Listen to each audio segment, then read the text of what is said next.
You want to support Roland Martin Unfiltered? Be sure to join our Bring the Funk fan club. Every dollar that you give to us supports our daily digital show. There's only one daily digital show out here that keeps it black and keep it real as Roland Martin Unfiltered. Support the Roland Martin Unfiltered daily digital show by going to RolandMartinUnfiltered.com. You can make this possible. Ronald Greene, the black man from Louisiana, arrested in May 2019 while in handcuffs. He was stunned, punched, and dragged by up to 6 white state troopers during his arrest. He died. 2 years later, his death is under a federal civil rights investigation. Greene's family was initially told he died due to crashing into a tree during a high-speed chase. We now know that is an absolute lie. The body camera video tells a much different story. Many believe the decision to wait 2 years after his death to release the footage is suspicious.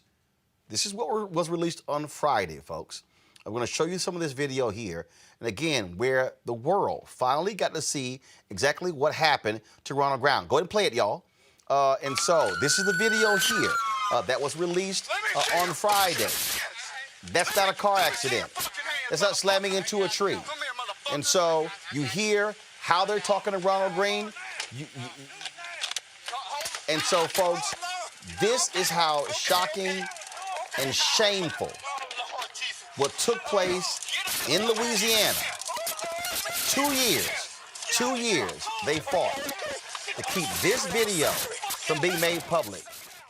Sounds eerily similar to what happened in Chicago when Laquan McDonald was shot and killed by police officers, and they lied and they fought to keep that videotape from being made public, including then Mayor Rahm Emanuel. And when media outlets forced the release of that video, the world saw for the first time what actually happened. And that is what led to the indictment and the conviction of former Chicago police officer Jason Van Dyke. Joining us now is Ronald Greene's mother, Mona Hardin, and civil rights attorney Lee Merritt.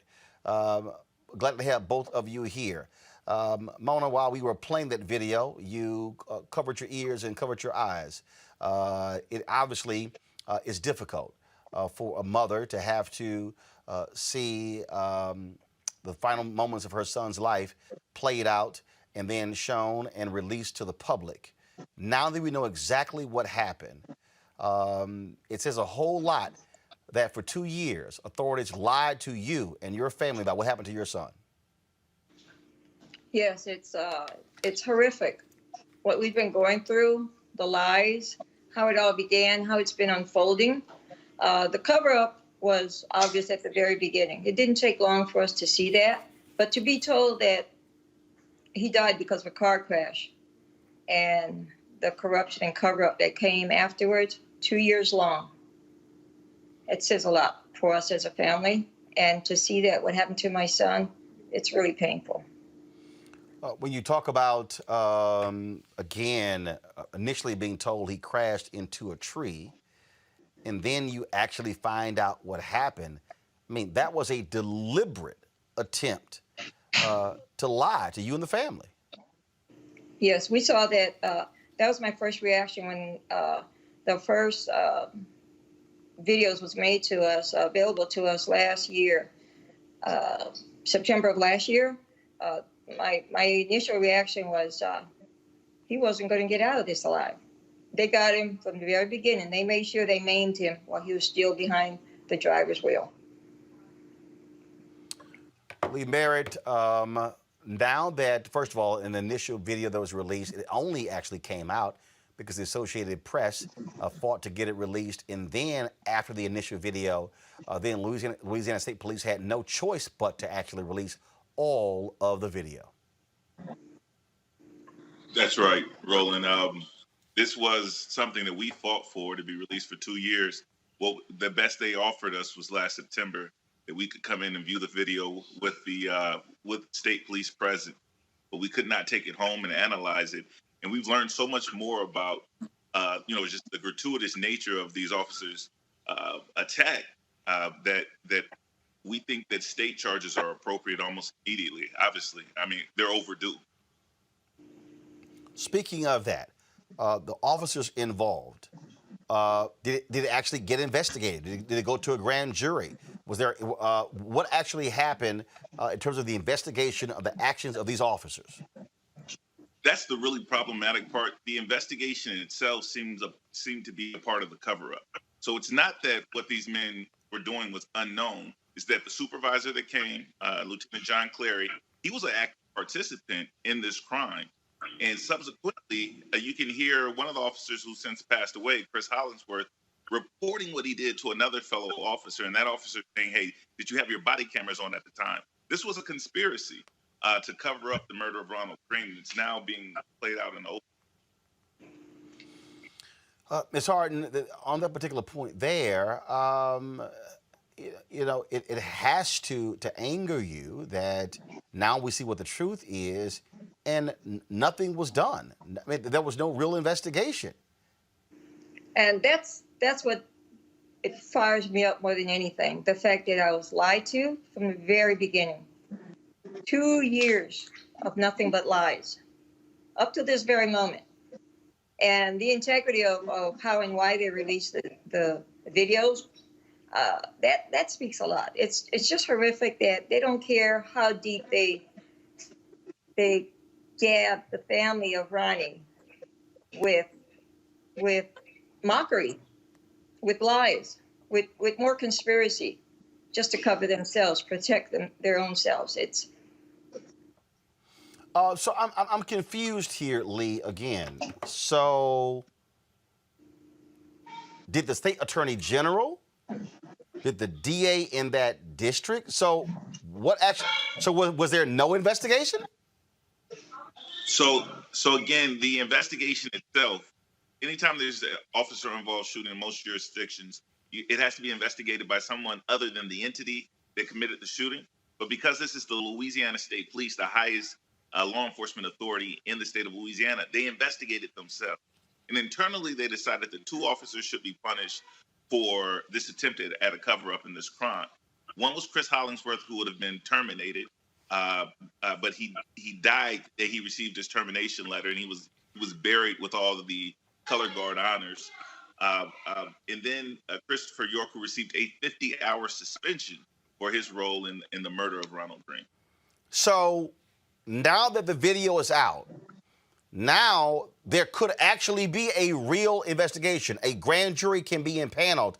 And also, who does that? Again, because this is the state police, who has jurisdiction, the local DA or the state attorney general? So it would be both and. The Union Parish prosecutor, whose name is Mr. Belton, would have to ask for the attorney general to help if he wanted his assistance. And the attorney general can offer his assistance based on the denial of civil rights protections for Ronald Greene. However, Mr. Belton met with us when we saw the video in September, and it was his position that it would be difficult under the past administration to bring charges against a police officer in Union Parish.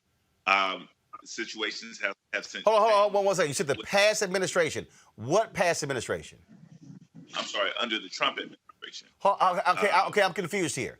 Why would a local DA say that when he has jurisdiction? It's not federal. The federal investigation is a totally separate investigation. So he, as the local DA, Mr. Belton, he could actually take it to a grand jury himself.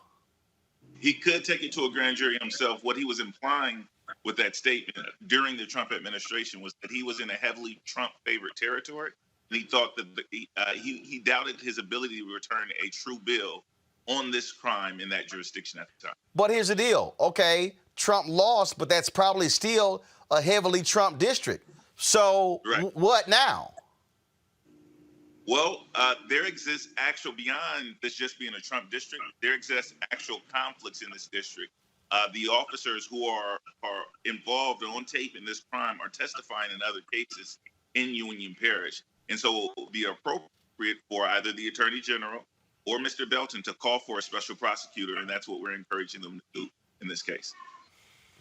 Does that sound like a bunch of excuses to you, Ms. Hardin? Oh, without a doubt. Without a doubt. How can you tell me the first year it's still pending investigation? The second year it's still pending investigation. Even when we were there at the Capitol, seeing that little bit of footage, they were already planning the retirement of Colonel Reeves, and they were also planning the 50 hours suspended time, all bunch of bull for Corey York. How do you tell me that it's pending investigation, but you're already getting these guys off scot-free? How are we not knowing what's going on until it's done? That to me, I think, just really what is absolutely confusing and crazy. You know, here. that's what I'm saying. They're making and breaking their own rules and regulations, their own so-called laws, just to get their good old boys off for murdering my son. That clearly shows on that video. There's a Democratic governor in Louisiana, Lee. What is he saying? Well, Governor John Bel Edwards. First, you need to know his pedigree. He met with us. We found the meeting disingenuous at best. He wasn't completely honest about the level of cover up and the crime that was committed against Ronald Greene. He didn't make this video available to us, although we believe that he could have done it. It was in his authority at the time. He chose not to. And this is a man whose father was a sheriff, whose grandfather was a sheriff. He just signed the Blue Lives Matter law in Louisiana, and he hasn't come down in favor of the defense of citizens against police officers.